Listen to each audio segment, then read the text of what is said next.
ये कहानी है CIA के सीक्रेट एजेंट लुक की। उसने 40 साल तक किसी को बिना बताए CIA का सीक्रेट एजेंट बनकर काम किया है। दुनिया की नजरों में तो ये जिम का सामान बेचता है और उसके घर वालों को भी इसके बारे में सिर्फ इतना ही पता है। अब ये अपने आखिरी मिशन को पूरा करके अपनी जॉब से रिटायरमेंट चाहता है।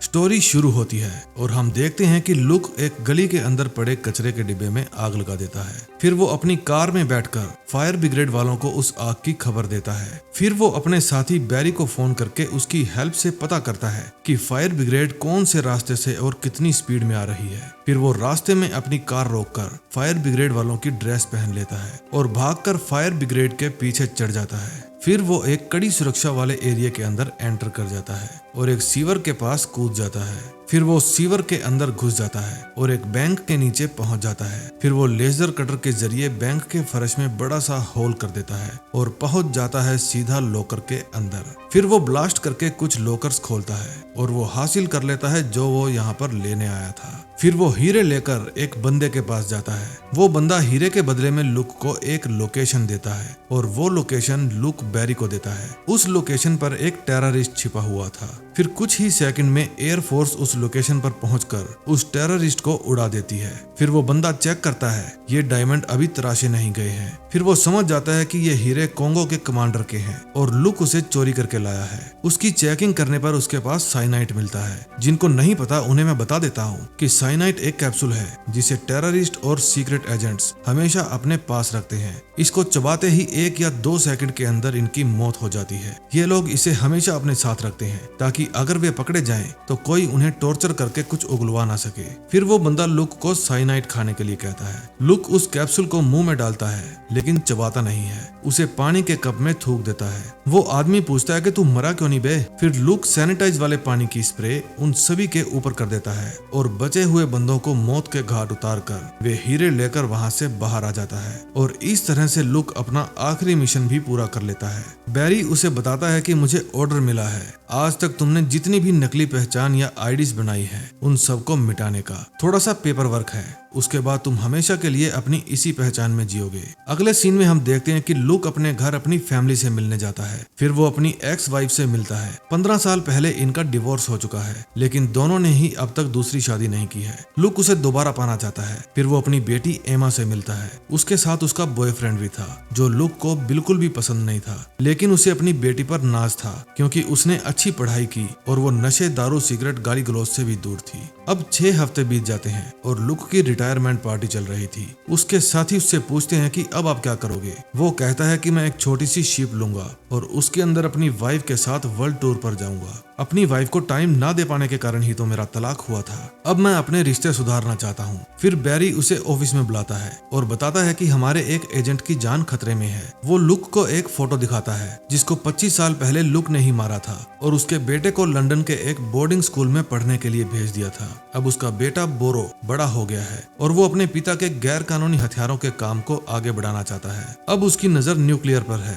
उनका एक एजेंट उसी के इलाके में है और उससे संपर्क टूट गया है। बैरी कहता है कि बोरो आप पर विश्वास करता है क्योंकि उसे नहीं पता कि उसके फादर को आपने ही मारा था। लुक कहता है कि मैं वहां नहीं जाने वाला, लेकिन बैरी उससे कहता है कि आपको वहां भेजने के लिए हेडक्वार्टर से ऑर्डर आए हैं। अगले सीन में हम देखते हैं कि लुक गायना पहुंच जाता है। उसे बोरो का खास आदमी केन लेने के लिए आता है। पहले तो वो लुक की तलाशी लेता है, फिर वो उसे अपनी जीप में बिठाकर बोरो के पास ले जाने लगता है। बोरो लुक से मिलकर बहुत खुश होता है क्योंकि उसके पिता के मरने के बाद इसी ने उसे पढ़ा लिखा कर बड़ा किया है। फिर बोरो लुक को अपनी बनाई हुई जन्नत दिखाने के लिए ले जाता है और बताता है कि मेरे ये आदमी मेरे एक इशारे पर अपनी जान भी दे सकते हैं। बैरी, रू और एल्डन ये तीनों अपने साथी लुक के ऊपर नजर बनाए हुए थे, लेकिन बैरी को मन ही मन एक और डर सताए जा रहा था। उधर बोरो लुक को अपना इलाका घुमा रहा था।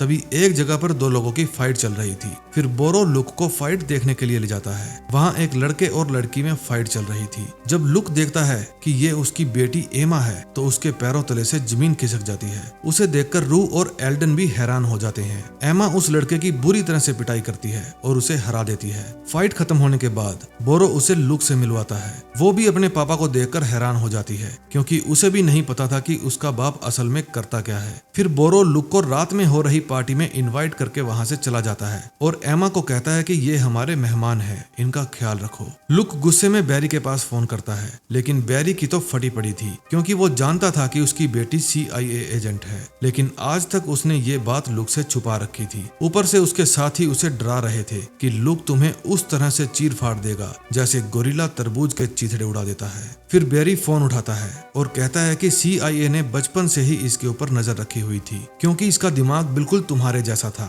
फिर इसका टेस्ट लिया गया और इसने उसमें मुझसे भी ज्यादा नंबर लिए, और सबसे खास बात ये लुक की बेटी है और इसका IQ लेवल बड़ा ही तगड़ा है। फिर वो लुक को बताता है कि ये वही एजेंट है जिसको बचाने के लिए तुम्हें यहाँ पर भेजा गया था क्योंकि इसका राज खुल गया है और सुबह होते ही बोरो इसे मार देगा। रात को अपने कैबिन में जाकर लुक फिर से बैरी को डांटता है कि क्यों घसीट लाई मेरी बेटी को इस दुनिया में। फिर लुक बोरो की पार्टी में जाता है, वहाँ उसकी बेटी एमा भी थी। बोरो सबसे अपने मेहमान को मिलवाता है। फिर वो अपने अकाउंटेंट को बुलाता है और बताता है कि ये मेरा सबसे वफादार आदमी है जो आजकल मुझसे हेरा फेरियां करने लगा है, और ये कहकर वो उसे शूट कर देता है। ये देखकर रू और एल्डन बैरी को कहते हैं कि हमारे एजेंट की जान खतरे में है, हमें वहाँ जाने की परमिशन दो, लेकिन वो मना कर देता है। वहाँ पार्टी में लुक से एक आदमी टकराता है और उसके हाथ में एक पर्ची थमा देता है। उसमें लिखा था कि मैं अपनी फैमिली को लेकर इस दलदल से बाहर जाना चाहता हूँ। अगले सीन में हम देखते हैं कि दो आदमी बोरो से हथियारों का सौदा करने के लिए उसके पास जा रहे थे। फिर उन्हें रास्ते में एक मरी हुई गाय मिलती है।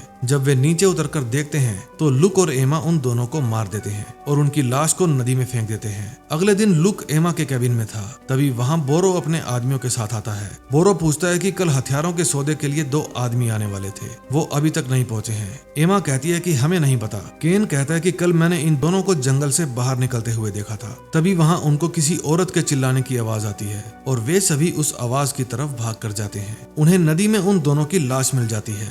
बोरो गुस्सा हो जाता है और अपने आदमियों को कहता है कि उन दोनों को पकड़कर मेरे पास लाओ। एमा और लुक वहाँ से भाग जाते हैं। वो आदमी जो अपनी फैमिली को लेकर यहाँ से बाहर निकलना चाहता था वो भी उनसे आकर मिलता है। फिर लुक बैरी को फोन करके पास के मैदान में आने के लिए कहता है। फिर वे सभी एक जीप में बैठकर वहाँ से भागने लगते हैं। उनके बिल्कुल पीछे 2 गुंडे उनका पीछा कर रहे थे। वे गोलियां चलाते हैं और एक गोली एमा के हाथ को छू कर निकल जाती है। फिर लुक गुस्से में आकर उनकी जीप के ऊपर कूद जाता है और चलती गाड़ी से उन्हें नीचे फेंक कर पीट कर मार देता है और कहता है कि उस हाथ से एमा वायलिन बजाती है। फिर वे पास के मैदान में पहुंच जाते हैं। वहां उनके साथी तो नहीं आए थे, लेकिन वहां पर बोरो और उसके आदमी आकर उनको घेर लेते हैं और उन सभी को पकड़ लेते हैं।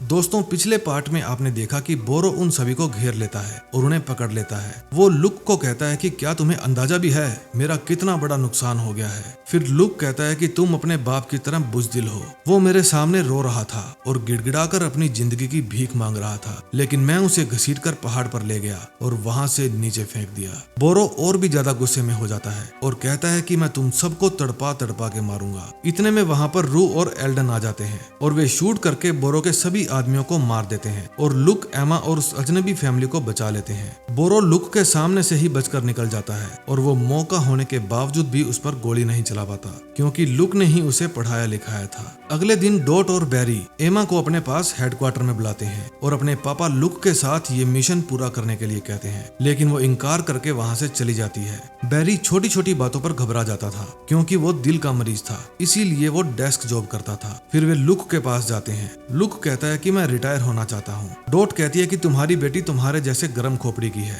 अगर तुम उसके साथ ये मिशन पूरा करोगे तो उसके लिए बेहतर होगा। लुक अपनी बेटी से बहुत प्यार करता था, इसीलिए वो ये मिशन पूरा करने के लिए मान जाता है। लेकिन एमा इस बात से खुश नहीं थी। वो अपने पापा को कहती है कि अपनी फैमिली की तरह इस मिशन को बर्बाद मत कर देना। अगले सीन में हम देखते हैं कि लुक बैरी के पास जाता है और उसे अपनी वाइफ के नए बॉयफ्रेंड डोनी का लैपटॉप हैक करके उसके बारे में जानकारी हासिल करने के लिए कहता है। लुक उस नमूने को देखकर डिसअपॉइंट हो जाता है और कहता है कि ये क्या बकवास है, मेरी एक्स वाइफ मुझ जैसे हैंडसम को छोड़कर इस नमूने के चक्कर में पड़ी है। साला मेरे बच्चों को खुश करके मेरी वाइफ को पटाना चाहता है। उन्हें पता चलता है कि आज रात उनके घर पर डिनर होने वाला है और उसमें डोनी इनवाइटेड है। एमा का बॉयफ्रेंड भी थोड़ा लल्लू टाइप का था, लेकिन एमा को वो बहुत पसंद था। उसको भी नहीं पता था कि एमा CIA एजेंट है। फिर थोड़ी देर बाद उन सबकी मीटिंग होती है। रू उन सबको मैप में समझाती है कि बैरी प्लेन लेकर इस एरिया में जा सकता है। लुक और एमा बताते हैं कि वो एक नया न्यूक्लियर डिवाइस बना रहा है और जल्द ही वो अपना काम पूरा कर लेगा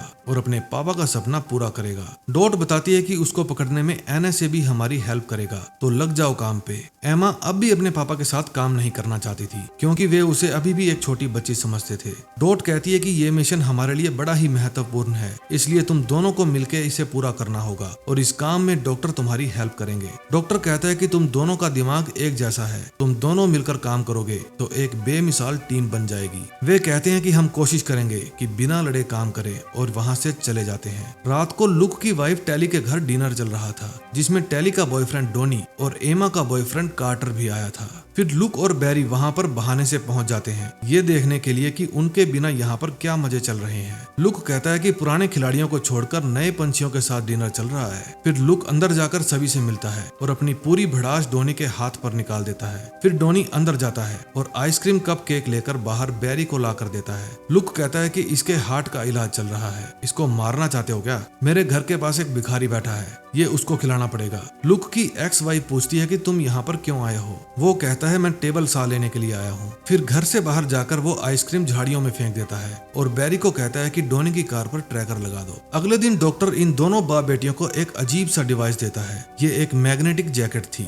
जिसका बटन दबाने पर ये दोनों आपस में चिपक जाएंगे और वापस स्विच ऑफ करने पर ये दूर हो जाएंगे। फिर डॉक्टर कहता है कि हर रोज तुम्हें 10 मिनट तक यूं ही चिपक कर रहना होगा, तभी तुम लोगों की एक दूसरे से दूर भागने की आदत बदलेगी। फिर उन सबकी अगेन मीटिंग होती है। इस मीटिंग में टीना मुखर्जी उन सबको बताती है कि बोरो का खास आदमी कजाकिस्तान में देखा गया है। उनका प्लान है कि एचडीआर रिएक्टर से न्यूक्लियर वेस्ट को एक ट्रेन के जरिए लॉन्ग टर्म स्टोरेज पहुंचाया जाएगा, तब वे बीच रास्ते में उसे चुराने की कोशिश करेंगे। ये इतना मटेरियल है कि एक बड़े शहर को मिटाने के लिए काफी है। इस ट्रेन की रफ्तार 150 किलोमीटर प्रति घंटा होगी। लुक कहता है कि उन्हें इन पहाड़ियों के बीच में ट्रेन को रोकना होगा। डॉट कहती है कि लुक और एमा पैसेंजर्स बनकर उस ट्रेन के अंदर बैठेंगे। शायद बोरो का भी कोई आदमी ट्रेन के अंदर बैठा होगा। वो एल्डन और रू को कहती है कि तुम चेकिंग इंस्पेक्टर बनकर रेलवे स्टेशन के कंट्रोल रूम में जाओगे और वहां से ट्रेन पर निगरानी रखोगे। बैरी और टीना ये दोनों तुम्हारी यहीं से मदद करेंगे। फिर लुक और एमा को उनके नए आईडी और पासपोर्ट दे दिए जाते हैं।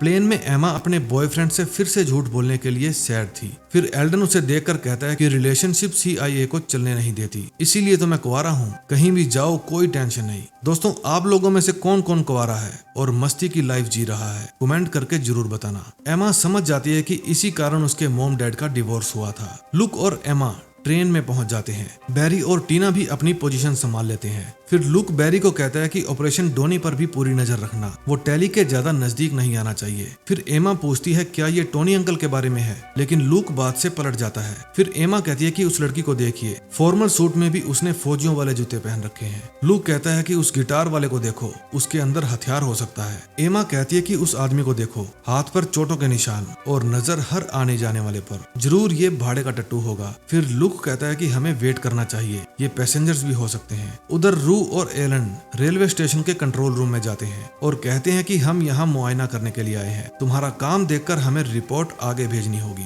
आप बस अपना काम करते रहें। ट्रेन 150 किलोमीटर प्रति घंटा की रफ्तार से चल पड़ती है। तभी वहाँ पर हेलीकॉप्टर आ जाता है। एमा देखती है कि वो सैंडविच खाने वाला बंदा भी अब गायब हो चुका था। फिर एमा सबको खिड़की से दूर रहने के लिए कहती है और लुक ऊपर जाकर रेडियो एक्टिव वेस्ट मटेरियल को चोरी कर रहे बंदे पर गोली चला देता है। फिर जब लुक वापस ट्रेन में आता है तो टीना बताती है कि वे 14 मिनट में सारा मटेरियल ट्रेन से निकालकर हेलीकॉप्टर में भर लेंगे। और ध्यान रहे, आप लोग इस प्लेन को क्रैश नहीं करोगे, वरना जहां भी ये क्रैश हुआ वहां कई सालों तक जमीन जहरीली हो जाएगी। लुक के पूछने पर टीना बताती है कि हेलीकॉप्टर की टॉप स्पीड 180 किलोमीटर प्रति घंटा है। फिर लुक और एमा ट्रेन के ड्राइवर के पास जाते हैं। वे उसे ट्रेन की स्पीड बढ़ाने के लिए कहते हैं, लेकिन वो ड्राइवर भी बोरो के साथ मिला हुआ था। फिर लुक अपने भारी भरकम हाथ से उसको एक फटका देता है और वो वहीं पर चारों खाने चित हो जाता है। फिर एमा पूछती है कि ट्रेन की स्पीड को कैसे बढ़ाएं। रू और एल्डन कंट्रोल रूम में बैठे आदमी से पूछते हैं कि ट्रेन की स्पीड को कैसे बढ़ाएं, लेकिन वो ऐसा करने से मना कर देता है। वो कहता है कि मैं ट्रेन की पावर सिर्फ ऑन या ऑफ कर सकता हूँ।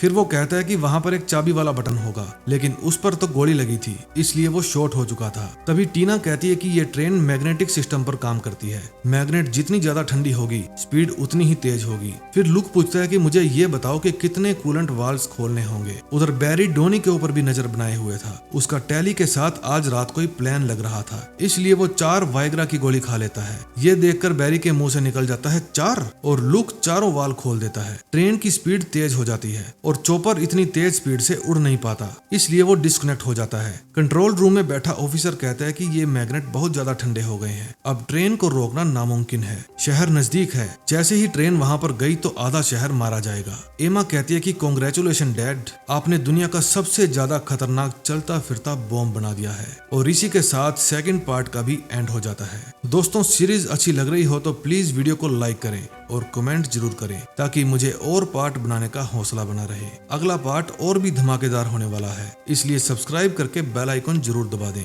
मिलते हैं नए दिन नई वीडियो के साथ। Till then, bye bye.